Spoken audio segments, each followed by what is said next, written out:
तुम भौणी को भल जगह देखी बाहागर करेबी पति पकेबी ताकू जानी যৌতুক धन संपद ऐश्वर्य किसी अभाव रहिबो नाही तुम भाई भौणी दी जन नाई बाबू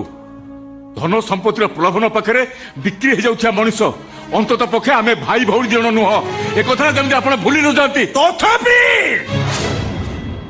तथापि तुमको मो प्रस्ताव राजी हवा को पड़िबो कौन जबरदस्त राजी करेबे आपण ଆଉ କଣ କରିବି କୁହ ବୁଝଉଛି ବୁଝୁନା ଅର୍ଥର ମୋହ ଦେଖଉଛି ଗ୍ରହଣ କରୁନା ଜବରଦସ୍ତି କରିବା ଛଡା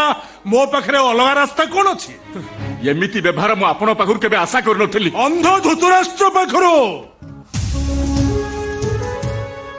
ପାଣ୍ଡବମାନଙ୍କ ପକ୍ଷପାତିତା ଆଶା କରିଥିଲେ ପୁତ୍ର ଶ୍ରେଣୀ ଅନ୍ଧ ଧୃତରାଷ୍ଟ୍ର ଶେଷରେ ପାଣ୍ଡବମାନଙ୍କ ପାଇଁ ପକ୍ଷପାତିତା କଲେ ଠିକ ସେମିତି କନ୍ୟା ସ୍ନେହରେ